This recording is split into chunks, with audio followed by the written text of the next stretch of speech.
Hello everyone, good morning, welcome back to my channel. তো বন্ধুরা, তোমরা সবাই কেমন আছো?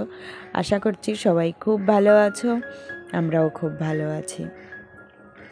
আজ দিন হচ্ছে শনিবার, আর ঘড়ির কাঁটাতে এখন বাজে সকাল 7:30, আর আমার এই ভিডিওটা এখন থেকে শুরু করলাম।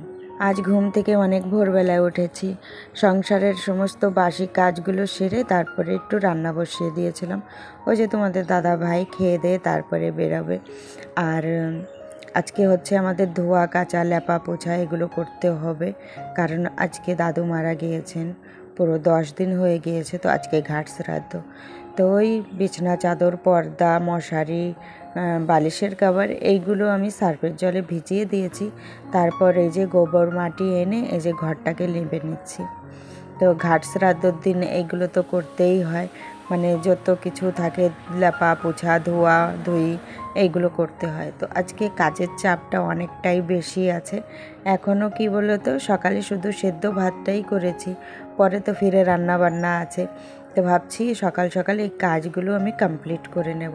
তবুও করতে করতে সেই অনেক বেলা হয়ে যাবে, কারণ হচ্ছে এই কাজগুলো করতে তো অনেকটাই সময় লাগে। কালকে এই ডোয়াগুলো লেপেছিলাম, তো ওই যে জায়গায় জায়গায় একটু মানে নতুন মাটি দিয়ে জুড়িয়েছিলাম, তো সেখানে দেখছিলাম ফেটে ফেটে গিয়েছে। না লেপলে সেটা অতিরিক্ত ফেটে গেলে পরে কিন্তু মুশকিল হয়ে যায়, তাই লেপা ডোয়াই ফিরে থেকে লেপে নিচ্ছি। এক ভাই কমেন্ট করেছিলে যে তোমার বাড়িতে কি আসন নেই, তুমি পুজো দেওয়া দেখাও না কেন? আসলে এই যে দাদু মারা গিয়েছেন, একদম আমাদের রক্তের সম্পর্ক। তো আমাদের মধ্যে তো মানে কেউ মারা গেলে দেখো আমাদের ছচি পড়ে যায়, আর ছচি পড়লে বা আতুর হলে এই সময় পুজো আশ্রা আমরা দিই না যতক্ষণ না সেটা বেরিয়ে যাচ্ছে। আজকে হচ্ছে ঘাট শ্রাদ্ধ, কালকে হচ্ছে শ্রাদ্ধ। তো হয়তো এই শ্রাদ্ধটা বেরিয়ে গেলে তারপরে গিয়ে আমরা পুজো দিতে পারবো। আর এক বোন প্রশ্ন করেছিলে যে তুমি কার কথা বলছো, আমার ব্লগের ওনার বাবার কথা বলছো নাকি? হ্যাঁ, আমার ব্লগের যে পিসিমণি, উনি আমার পিসি হন, আর আমাদের বাড়ি একই গ্রামে। আর ওনার বাবা দাদু হন আমাদের একদম রক্তের সম্পর্ক। তো আমাদের বাড়িতে কোনো কিছু হলে ওনারাও নিয়ম পালে, আর ওনাদের বাড়িতে কোনো কিছু হলে আমরাও পালি। এই যে 7-8 মাস আগে ঠাম্মিরও ক্যান্সার হয়েছিল, উনিও মারা গিয়েছেন। সেটা তো যারা আমার ব্লগ দেখো তারা সবাই জানো। তো ওনারাও খুব নিয়ম পালতো। তো যেহেতু আমাদের রক্তের সম্পর্ক, নিয়মটা পালতেই হবে। আর এই সময়টা পূজা আশ্রা কেউই দেয় না, এই জন্যে আমিও দিই না, আর দিতেও নেই। গায়ে ছচি নিয়ে জোর করে কোনো কিছু করা যায় না, মন্দিরে ঢোকা যায় না, পুজো পাঠ দেওয়া যায় না।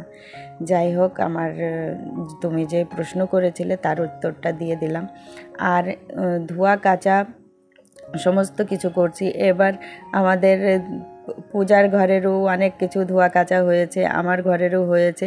তো এই পর্দাগুলো দেখছিলাম হালকা হালকা জল ঝরে গিয়েছে, ভাবলাম যে ঝুলিয়ে দিই, তাহলে এই ঝোলানো অবস্থায় শুকিয়ে যাবে, আর আমাদের আরও জিনিস নাড়ার জন্য জায়গা হয়ে যাবে।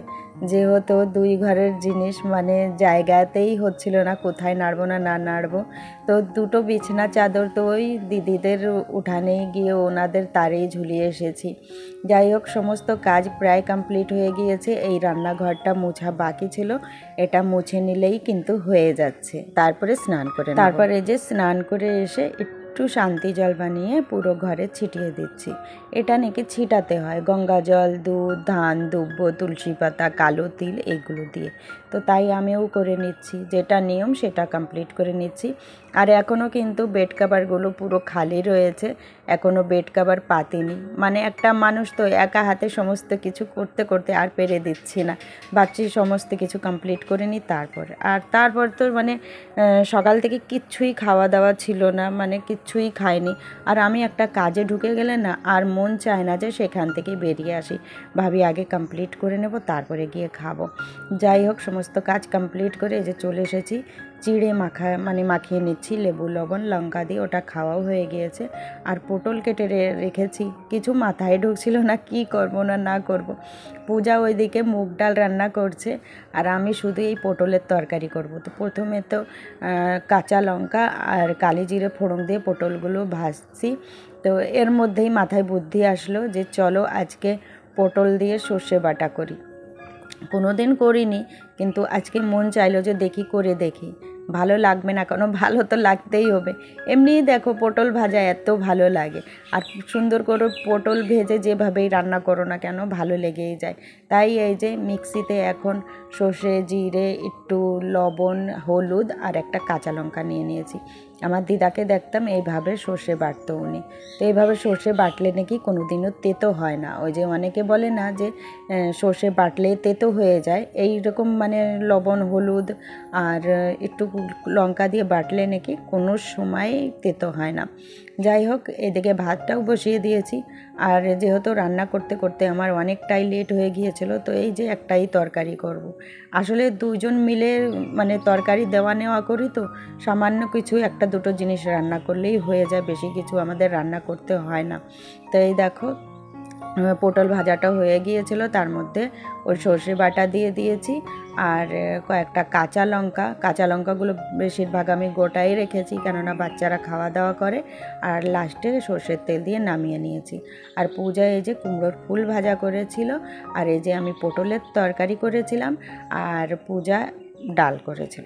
এই হলো দুপুরের খাওয়া দাওয়া। তারপর এই যে চলে আসলাম বিছানাগুলো সুন্দর করে গুছিয়ে নিতে, মানে বেড কাভারগুলো পেতে নিতে। আমার কাছে খুব বেশি বেড কাভার নেই, তাই এইগুলো শুকিয়ে যাওয়ার মানে অপেক্ষা করছিলাম যে কখন শুকাবে, তারপরে গিয়ে এই বিছানাগুলো গুছিয়ে নেব।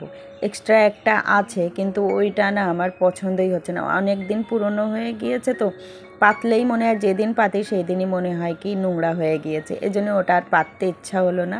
মনে হলো যে এইগুলো শুকাক, তারপরে গিয়ে পেতে নেব। যাই হোক, এই যে বারান্দার বিছানাটা সুন্দর করে গুছিয়ে নিয়েছি, এবার ঘরের বিছানাটাও এই যে গুছিয়ে নিচ্ছি। আজকে ঘাট শ্রাদ্ধর ধোয়া কাচা লেপা পোছা করতে করতে শরীরটা মনে হচ্ছে আর চলছে না। বাস এই ঘরটা গুছিয়ে নিলে আমি অনেকটা আরাম করব। সত্যি অনেক ভোরবেলায় উঠেছি তো আর পেরে দিচ্ছি না। যাই হোক, বিছানাটা গোছানো হয়ে গিয়েছে, এবার ঘরটাকে একটু সুন্দর করে ঝাড়ু দিয়ে নেব, আর ভিডিওটাও এখানে শেষ করে দেব। তো আজকের ভিডিওটা কেমন লাগলো সবাই বলো, কোনো জায়গায় কোনো ভুল ত্রুটি হলে অবশ্যই সবাই জানাবে, তাহলে আমি জানতে পারবো। যাই হোক, ফিরে দেখা হবে কালকে। সবাই সুস্থ থেকো, ভালো থেকো, সাবধানে থেকো, টাটা।